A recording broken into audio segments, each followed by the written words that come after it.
So the past few times that Jasia has come around to my house recently, we've been chatting with the family, as you do. Mm-hmm. I've looked over at his phone, and I've seen him playing this weird, what is it, an AFK, those AFK tapping mobile games? It's the type of games I usually completely hate, when you just mindlessly have to tap. Nobody in their right mind plays those games. Anyway, I inquire about it.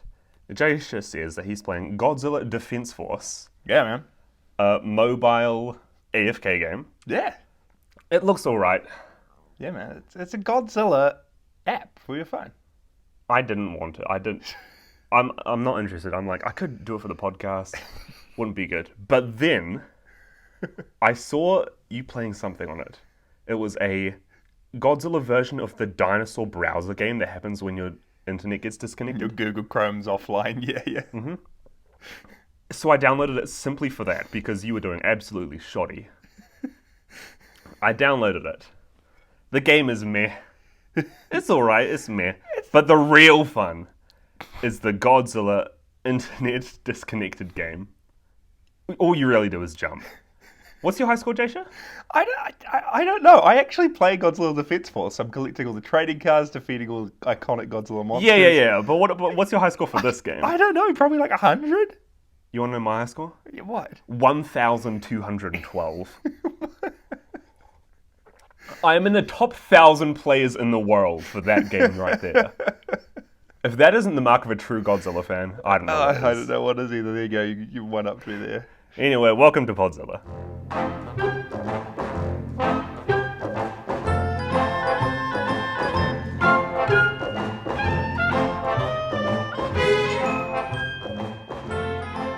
Welcome to Podzilla, ladies and gentlemen. Thank you for joining us once again. Once again. Yeah. This is an exciting episode. This is the first one we've done since we've actually released the podcast. Yeah, the podcast has officially been released as of this recording. Today, Wednesday the 21st 1st of July. of July. It's out, baby. Yeah. So that's pretty cool. Yeah. Thank you to everyone who, I guess, has been listening today, which means when you're listening to this, it would have been a while in. But thank you for listening. Thanks for checking us out. Thanks for being here. It's super exciting. We're pumped. It's really, really cool. We're loving doing this. Yeah. But yeah, it is a interesting episode because this is the first episode where we've kind of rewatched a movie we've already watched. Well, after last week, Yeah. after Half Human, Half Human. I doubt we're going to get a worse movie than that. I was ready for a palate cleanser to jump back into the franchise. Yeah. New and refreshed. Godzilla, King of the Monsters, iconic title. Yeah. I know that in the new Godzilla franchise, that's like the big sequel with like a bunch of different monsters fighting in it. They've reused the name for the new American remakes. So I jumped into this, and I thought it was going to be like cool giant battles between a bunch of monsters. Yeah. It's a remake of the first movie. Yeah, it's called an Americanization, which is a heavily re-edited version of a film that's already been released solely to re-release it in America with added scenes. To get a bunch more views and ticket sales Yeah. and popularization. Are there any other franchises or movies that have done this that you know of? I know that Toho's done it a few times. As I said, this is the first that we're tackling. I'm sure there's a few more to come. But, Oh, gosh, yeah. I mean, off the top of my head, it's not a common thing, right? But then again, I'm not too into my foreign films, so I'm not too sure. I feel like there might have been one or two movies we've seen before. Yeah. None off the top of my head, though. Yeah. I'm sure there would be. But yeah, this is Godzilla, King of the Monsters. It was released in 1956, and as we said, it was a remake of the 1954 Godzilla movie. Yeah. This Godzilla, King of the Monsters was directed by Terry O. Morse. Technically alongside Ishiro Honda. They're both credited, but it's interesting because Terry O. Morse is credited first and foremost. His name's on the poster. Honda's the afterthought. Yeah. In this scenario. Which is interesting because majority of the scenes in this movie are still Ishiro Honda's scenes. Absolutely. I want to know how many scenes are actually solely new were footage. added in. Yeah, so it was very interesting to watch because it does keep, as we said, a lot of Ishiro Honda's footage, but they've added in scenes. They've introduced a new character called Steve Martin. Oh, Steve Martin. It's not the famous comedian Steve Martin. This is just a I knew I'd heard that name before. fictitious reporter, Steve Martin. But it pretty much, I guess, tell us what Godzilla King of the Monsters was about. Yeah, Mike. so if you've heard the first episode, you know the gist of what happens in this first movie. Godzilla's introduced as a sea monster who's laid dormant and is woken by H-bombs. Yeah. Yada, yada, yada, fights against city of Osaka in Japan. Yep. Was They it end up- Osaka? Was it Tokyo in this one? Oh, it is Tokyo. Yeah, it is Tokyo, because I remember at the end of it, Steve My Martin bad. mentions, like, they could go to Osaka, or they could... Yeah. He name drops it. Yeah. Anyway, what happens, this movie is basically set up. One of the first scenes is a white man, Yeah, Steve Martin. Steve Martin, under a bunch of pile of rubble. I see him screaming, saying something. And it cuts to the first footage we see of him interacting with other characters, namely Emiko, Yeah. who we all know in the first movie as the lead Actress? female protagonist. Yeah. And it's very weird because you can already tell this is an Americanization. We see Steve Martin talking to we see the back head of an actress that is portraying Emiko. And it's a theme throughout this movie that all of the Japanese characters that are prominent in the first movie can speak English Yeah. and speak English solely to Steve Martin. It's the way they've done it is they've inserted Steve Martin into the story and have him interact with all these characters, but every single one of the interactions aren't with the proper actors or actresses, and they're just with him talking to someone, and you only ever see the back of their heads. Yeah, it's very weird. Honestly, there's not much more to say about the plot except in every major scene in the film. Yeah. When you first see Godzilla on Odo Island? Odo Island, I believe, Yeah. when he's attacking in Tokyo, the ship at the very end of the movie when they go to release the oxygen destroyer, Steve Martin's there for literally all of those pivotal scenes. Yeah. They've hooked him into the story in ways that's like, I think he was even a old friend of Shirazawa's. And Yeah. that's why he went to Tokyo in the first place, to catch up with him. He was planning to interview Shirazawa on some... No, sorry. He was planning to travel to a different country, but then Yeah. stopped in here to check in with Shirazawa. Yeah. Shirazawa. An old friend of his, like we said, which I guess is a good way to slide him into the story at first. It's like, oh, hey, it's someone we know interacting with someone we don't know. Yeah. What ensues is he's basically, in all of these scenes, in the background. In one of the major scenes where Dr. Yamane is talking first about Godzilla and the discoveries that he could be, Steve Martin's there in the background, smoking his pipe, as he does in the movie. The whole way through. It was cool to see or hear Snowman being name dropped after watching Half Human. Yeah. There we go. It's interesting watching this Americanization, because they cut out a lot of footage from the first movie. Yeah. But they kept in what I guess they wanted to be the pivotal scenes. And seeing them name drop the Snowman again, I guess they were trying to get the Americans to like jump into all of the movies so far after watching this. Well- like they'll totally be on board with everything. Yeah, and we do know that there's a Half Human Americanization coming up at Is some there? point. Yes. So I can't it might remember be if you've something seen that worse last than Half episode. Human. Yeah. Oh gosh. But maybe they were warming up the audience to, hey, if we might do this for all their other movies, if this does well. Yeah. Basically, yeah, they make it so that these Japanese characters are suddenly speaking English on some occasions, which makes it very weird. You see some scenes that we see in the first movie, like Dr. Yamane talking to the court and all of the people, Yeah. and suddenly everybody else is speaking Japanese except for him, Yeah. in a very weird English way. And there's a lot of voiceover as well, or Steve Martin. Yeah, just there's a lot of narrating voiceover. scenes. Yeah. Actually, specifically about that court scene with Dr. Yamane, it's very interesting. The English actor, he says phenomenon 3 times throughout the film, Yeah. except he always pronounces it phenomenon? Phenomenon.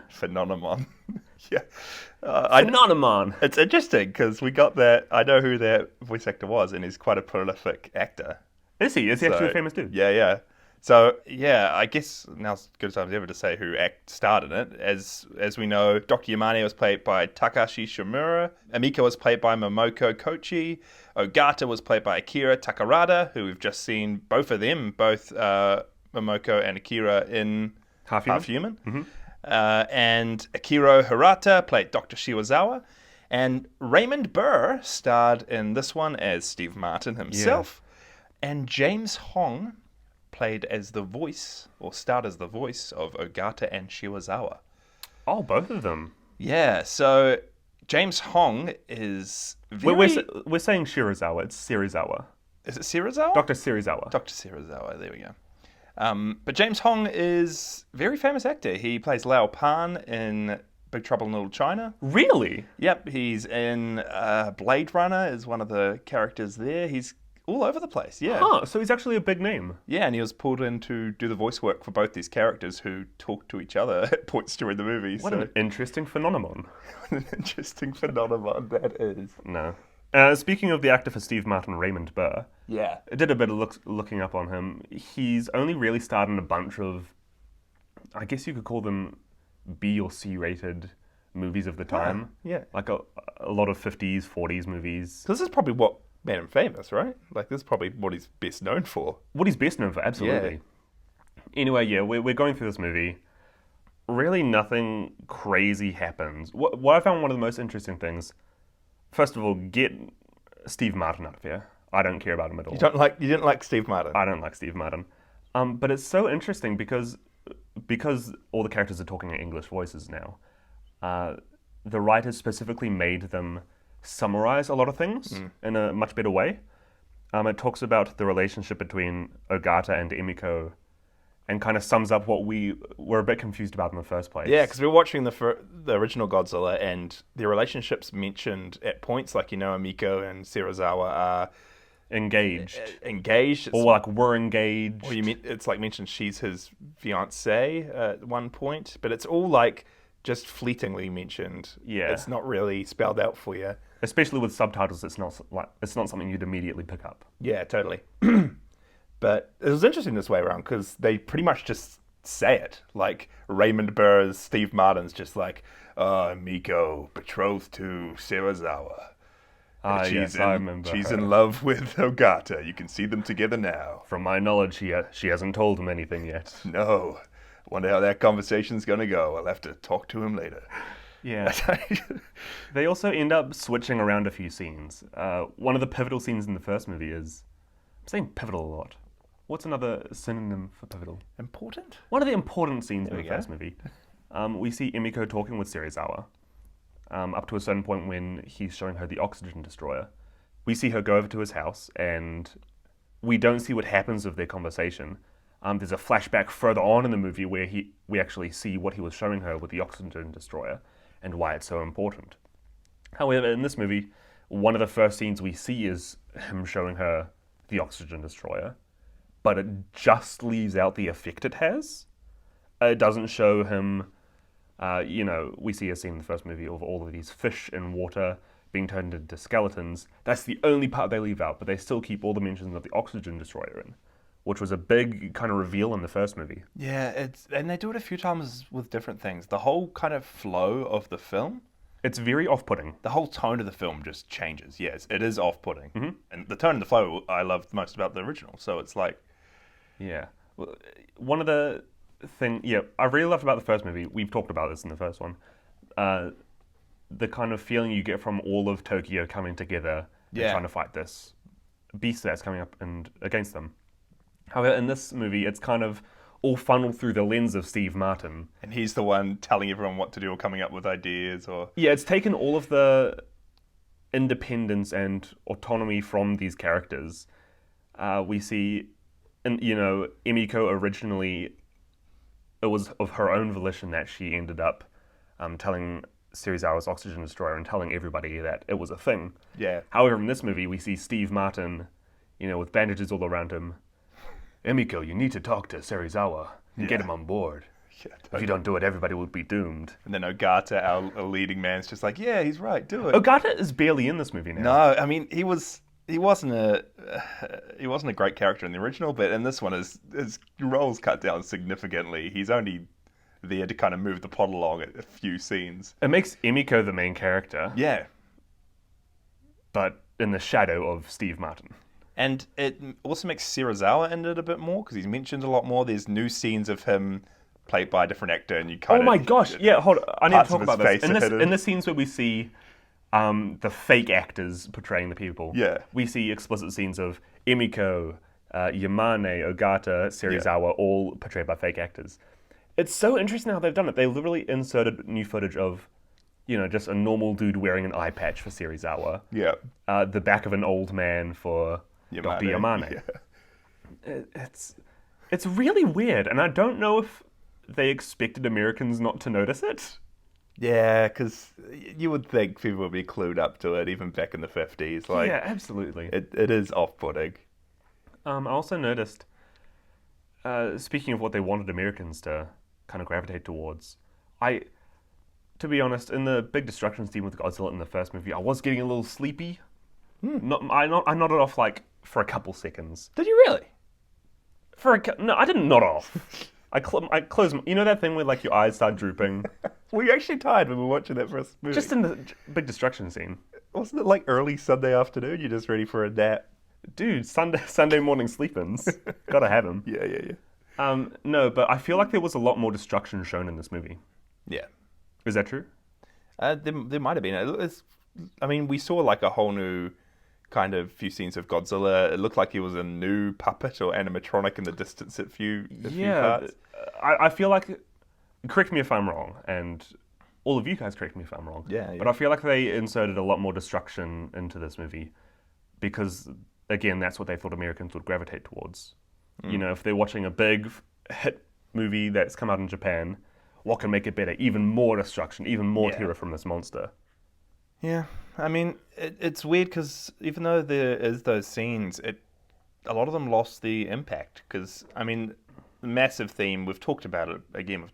We talked about it in the first episode, but this movie was initially made with they didn't know it was going to be a giant dinosaur. They were just wanting some sort of monster to kind of symbolize the hydrogen bombing and the kind of shadow that was put across Japan on the time and the fear and everyone of what these things could do. Yeah. And that does make the film a lot darker. And that was almost kind of lost, right? It doesn't so much feel like insurmountable odds if this American can come in and kind of just fix it all. And literally be there for every scene where Godzilla's near and not get harmed in the slightest. That one scene when he's talking on the phone. He calls his head reporter back in America. Yeah. No, he's recording a message for him. Yeah. George. Yeah. And he's just in a building looking out the window as Tokyo is destroyed. And he's literally there just watching Tokyo be destroyed for such a long time. George, this is man's final hour. You're seeing it right now, George.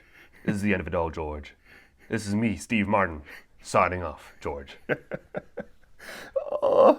I'm not really exaggerating. No, it's literally just that's when the narration came in. You kind of just heard him saying, now Godzilla's easily made his way through these electric barriers we've put up, George. I don't know what Japan's going to do, George. And him saying it does take away the effect. Yeah. Because normally in the first movie you'd be watching it happen, you're like, oh shoot, is he going to make it? And he bursts through those electric fences and you're like, oh shoot. And there's kind of no rest before the rest of the disaster ensues. Yeah. However, good old Steve Martin's there just to break up the tension. Yep, just talking to George, telling us, the audience, exactly what we're seeing, which we don't need to really know twice. Yeah. And really nothing much else happens. No. He is there when the oxygen destroyer is used. And I guess it ends with America now knowing about Godzilla. He gets a cool scar on his face at the end as well. He does get a scar. Yeah. I know you said last time that he shows up in a future film. Yeah. I wonder if that scar is going to be a big takeaway from him. It's interesting because I was looking into the upcoming Godzilla movies a bit more. Steve Martin returns in another Americanization later down the track. Oh, so it's not a movie, it's another Americanization. Yeah. So it'll be interesting. But I also saw the character of Miko, played by the same actress, returns at some point. We've already had Yamane return in Godzilla Raids again. Yeah, that was cool. So these characters will pop up again, which is cool to know. I'm not too sure in Steve Martin's case if it's cool to know, but yeah, a couple other things that kind of just clarifies in this movie. There's a scene early on where Dr. Yamane is discovering the first sight of Godzilla's footprints. There's a huge radioactive area, and he's kind of just handling a trilobite that they find in the mud by himself without really any protective gear. And it's not really mentioned at all in the first film. However, in this, an English voice clearly says, "Don't touch the trilobite with your bare hands." Yeah, it's pretty funny. Yeah, well, what did you think overall? If you're going to watch this movie, Just watch the first one. Yeah.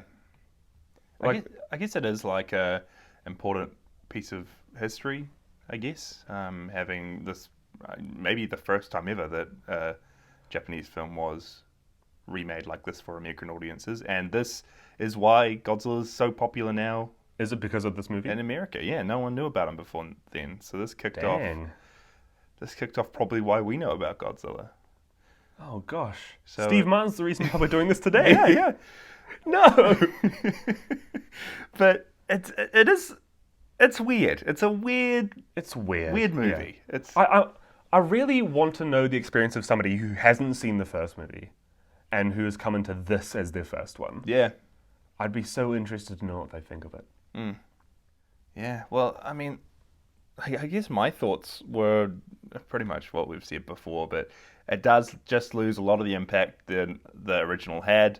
Everything's just chopped up, edited, changed, doesn't have as much impact, and it's all filtered through this lens of this unlikable guy. So Why is he so unlikable, Jason? he's not, like, I didn't mind Steve Martin, but he's not a thrilling character. I guess he's not even more engaging than the original lead guy, Ogata, but you're spending so much time with this guy and you're supposed to care for him so much when he's kind of just bumbling his way through it all. But because they inserted him in, he doesn't really make any huge decisions just by himself. No, he's kind of just there for the sake of being there. It's And of course you're not really going to like a character who does that.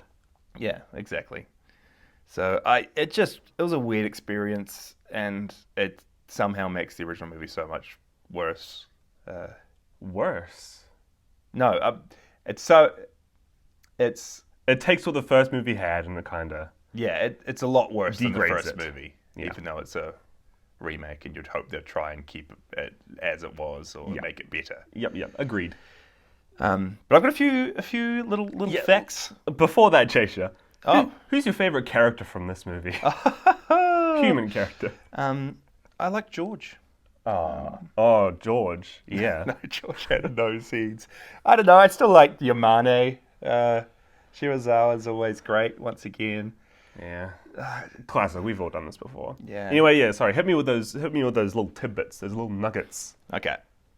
Take yourself back to 1955. I'm there. Your name is Edmund Goldman. Whoa. You're a film producer. I am. You haven't done much, but I you're haven't. looking for your big break. Yes. You have the idea. Jason, I have an idea. Yeah. Your idea is to try and acquire the rights for a Japanese film you've heard's done really well called Godzilla. Hmm. And so you go to Toho Okay. and you ask them if you can acquire the rights for an English redistribution of the film. And they say yes. Yeah, they say, yeah, you can have it for $25,000. That's really cheap. Yeah, and Goldman bought the Whoa, rights. he got the rights to the film. Yeah, he got the rights for American redistribution and the rights to be able to edit the film, insert things, Wow. cut it around. And he goes and he sells it to another company who then ends up partnering with another company and they end up making this movie.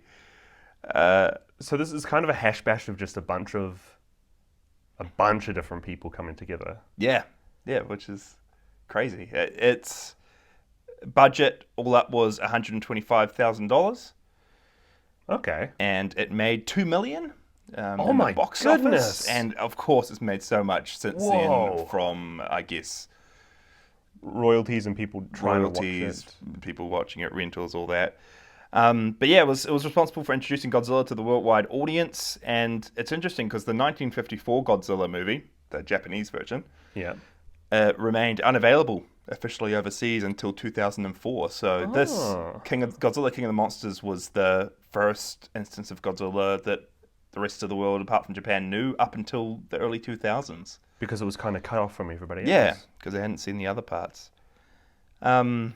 L.C. Ward, a television writer, was given a choice of $2,500 up front to write all the American scenes, or 5% of the profits after the movie comes Did out. he choose 2,500? He thought it would bomb, and he took the 2,500. Oh. It's estimated now he could have made $5 million in his lifetime from residuals and royalties. This reminds me of that scene.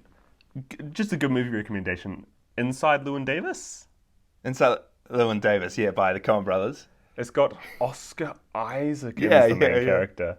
As a kind of bum musician who Down doesn't on have his any money. luck, trying to make it big in the musical world. One of the biggest scenes I remember in that is he's a guitarist for a song Yeah. that these people are recording. It's and just like a joke track, right? It's a joke track. He thinks it isn't going to do well, and he basically does the same thing. Yeah, he yeah. takes money up front, not really thinking it's going to do well. So this is it happening in the real world. Someone just wanted $2,500. They could have made $5 million. I can't say I wouldn't have done the same thing. I mean, back in the day, yeah, you never know, right? You've just heard that they're remaking a Japanese movie. Like, Yeah. it'd be hard to know. The director, Morse, was paid $10,000 for rewriting the film after L.C. Ward had written it and directing, and Raymond Burr was paid the same, $10,000. Oh. It's popular belief that Raymond Burr was only contracted for 1 day, and he was forced to work a 24-hour shift to shoot all of his scenes. Really? Although recently Burr did come out, I don't know how recent, I don't even know if he's still around, but he came out and said that he filmed it over 6 days so they could recreate all the various sets. So still, some people say he did it in 24 hours. He's saying he did it in 6 days. Not true. It's a You're bit of a- debunking it right here, right now. Yeah, there you go. But it's just so interesting. The dubbing required for the entire film was recorded in just under 5 hours. Oh my goodness. So all the scenes with the Japanese actors talking, as you said, all the main characters now talk in English. Yeah. And it was done in under 5 hours. James Hong and a few other voice actors were not given any details about the film's production, what it would really be. Right, so they were just kind of given a script. Yep. Here's what you're going to say. And they were all locked in a room and were told to read for every role. Whoa. So each line was recorded by each of these voice actors, and they were recorded at different speeds. And then the best one was chosen Whoa. to match the footage. That's why I guess James Hong was the best in both Shimazawa and Ogata, so he Yeah. ended up being both. And the voice actors never saw the film as they recorded their lines. They just recorded them all. That's...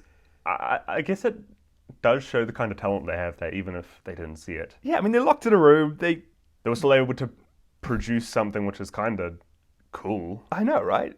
It's crazy to think that even though we didn't really like it, even though it's not as great as the Japanese version, it's still it's still a watchable movie. Yeah. It's still made, I mean, it's got some fans. Richard Kay, a producer on the film, Yep. said this: "We weren't interested in politics, believe me. We just wanted to make a movie we could sell. At the time, the American public wouldn't have gone for a movie with an all-Japanese cast.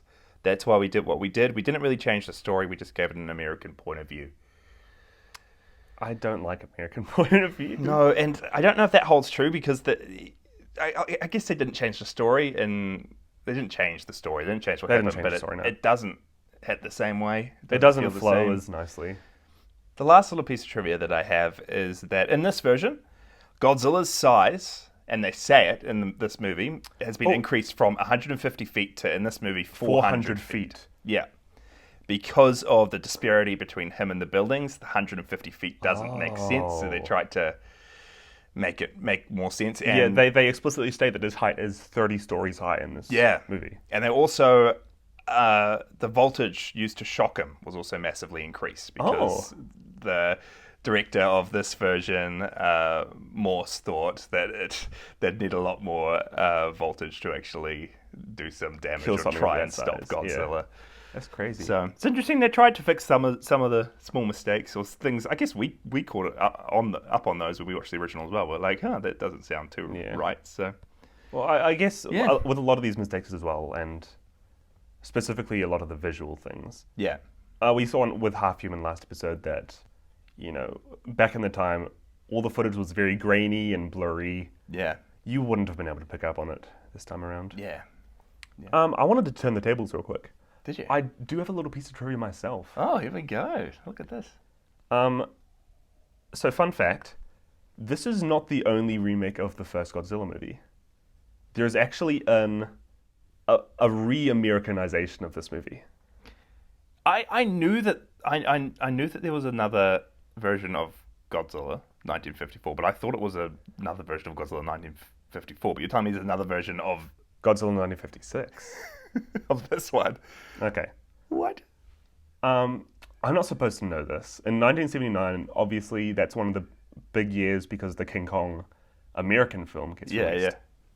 There is an Italian director named Luigi Cozzi, Luigi Gozzi. Cozzi. Yeah, yeah. And he thinks, since this updated, colorized version of King Kong has done so well, it's a good idea to colorize the first Godzilla film. Wow. And he colorizes the Americanization, I guess it's just already close to what the American people are used to. And was it released in America or was it released in, like, Italy? It was released in America. Yeah. But the thing about it is, he wanted to colorize the film. Yeah. Obviously, it's very hard to do that with old footage, frame by frame. Yeah, you have to pretty much, like, Yeah. draw over every frame, right, and color it in. So he used this process.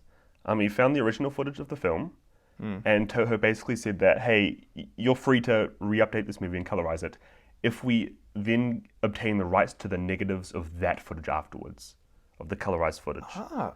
So he used this weird process. I think it's called something to do with, like, gel photography. That's what it is. Are you familiar with the term? Gel photography? Yeah. Nah. I've heard that, like, Wizard of Oz had been colored from black and white. Yeah, that's actually done really well. I don't know what gel photography is. I should have done a bit of research. But the product looks very, very weird. People say it's not colorized in a normal way. It's basically just flashes of different colors. What? To make it look very psychedelic. The colors don't match up with what's happening on screen. If there are people there, you'd have like green haze on red haze and kind of moving around the screen while you're watching it. People have tried to, recreate the footage themselves, and they've been somewhat able to. But what Kotsu wanted to do, he wanted to give the film an up-to-date and more violent look. Oh. So he added real footage of death and destruction. They literally put live real footage from Hiroshima in there. That's crazy. disaster. Wait, that's like...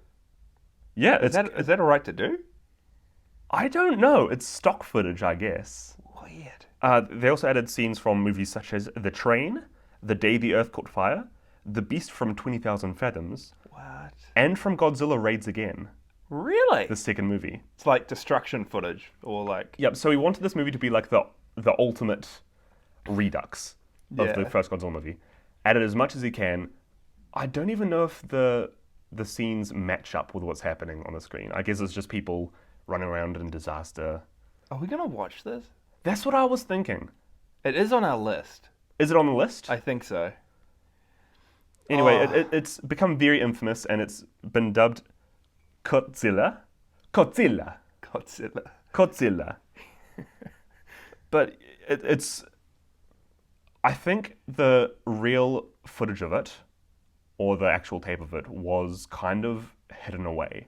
Really? It is one of the hardest and most rare footages to find now. Well, I guess the joke's on Toho, right? Because they probably made a lot of money from this, and then Toho just got the reels that aren't great to begin with. Yeah. It's Toho that's hidden it away, probably. Probably. Anyway, yeah, it's a movie with very weirdly colorized extra footage. They did some weird sound design from it, so it sounds very, very bizarre. I want to watch it in a weird way just to see how much of a disaster it became. I think we have to do it. I mean, it'll be a while until we do, because it's in the 70s. Did you say 79? So we're still in the 50s. We'll have a good break before we rewatch this movie, but I reckon we should do it. Yeah. Extra little fact. The film's footage time was 1 hour 20. This is for the 79 version? The- Godzilla. No, this is for the 56 version. This is for Godzilla. 1 hour King of Monsters. 20. Yeah. The average running time of films in America at that time was 1 hour and 30 minutes. That's why they added 10 minutes of extra scenes from random other films just to pad it out, I guess. Really? To make it more like it was a proper movie. It ended up adding 25 minutes to the overall footage. This is the Italian colorization. Yeah. Yeah. Godzilla. That's crazy. So it's longer than this version. And it's longer than the original. Yes. I don't even know what the time disparity is between this and the original. I should have checked, but probably longer, right? But it also feels like some scenes were taken out. So Yeah, I don't know. It's this Godzilla. This first movie is weirdly infamous. yeah, It's great. The Americanization, The re-Americanization. If we find a way to get a hold of it, yeah, that's it, right? we could at least watch the recreation somebody has made Oh, someone with done their own sound effects, and they found the specific pieces of footage and added it in. Has someone done that? Yeah, Okay, there we go. Well, we'll do something. We'll cover it in some way. We'll look more into it. In That'll be some way, fun yeah. to do. Yeah. That was Godzilla King of the Monsters, guys. yeah. Thanks for thanks for listening. Thanks for watching through. Oh, before we end, Jasha, Yeah. how would you rate this movie out of 5 phenomenal stars? Phenomenal stars. Well, I think I'm going to give it 2.5 phenomenal stars, George. How about yourself? Stole my joke. Yeah. I've done movies. I've rated all these in whole stars so far, except for Raids Again, which I think it was 2.75. I don't know. This one I'm rating a solid 2 out of 5 phenomenal stars. Yeah, it's a hard one because we've said that we love the original Godzilla, 1954. Like I think we both rated it 4 stars out of 5. Yeah. Loved it, and it's hard because this is essentially the same movie, but it just somehow makes a worse version of it. Yeah, you don't enjoy it as much. If you want to watch a Godzilla movie, I think this kind of doesn't do Godzilla justice. No, even like Godzilla 1954 is already different to what Godzilla becomes. Like it's very dark, very somber, not big kaiju battles, not fun in the slightest. And this one's just a worse version of that. So it's like even further away from what everyone loves about Godzilla. It's a downgrade. You know what? I wonder if someday, if we ever watch the 77 version, we rate that higher than this one. We'll It's see. just it's just gone so bad that it comes back up again. Yeah. 70s Godzilla, let's go. But yeah, thanks so much for listening, guys. Yeah. As always, check us out on Instagram and Twitter. We'll let you know when our new episodes go live, and we'll ask questions and ask for your thoughts on the films there. And jump into our Discord. The links for all those are in our show notes. Yeah, when we get more people in there, we'll start interacting with the community a bit more. Yeah. Other than that, because it's on proper listening platforms now, podcasting platforms, it'd be awesome if you guys could give us a rating. Yeah. On Apple Podcasts, they have a rating system, and the more ratings we get or more reviews we get, the more likely people are to find us. Yeah, how many phenomenal stars will you give us? Yeah. That's the question. That's the question. But yeah, thank you so much, guys. Our next movie Oh, is Rodan. ooh, and this doesn't have Godzilla in it? Nah, it's a standalone with Rodan, or is it Rodan? Who knows? We'll find out. We'll find out. Hopefully it won't be bad as Half Human. It's directed by Ashiro Honda, so we've got a Got high 50-50 hopes. chance. Got high hopes. See you guys. Cheers. You've been listening to Podzilla with your hosts, Jasha and Micah Drake. Be sure to follow our socials, join our Discord, and check out Cassie Celine, who did our amazing podcast art. The links are all in our show notes. And just a disclaimer that any musical sound effects used in this episode belong entirely to the Toho Company. See you in 2 weeks.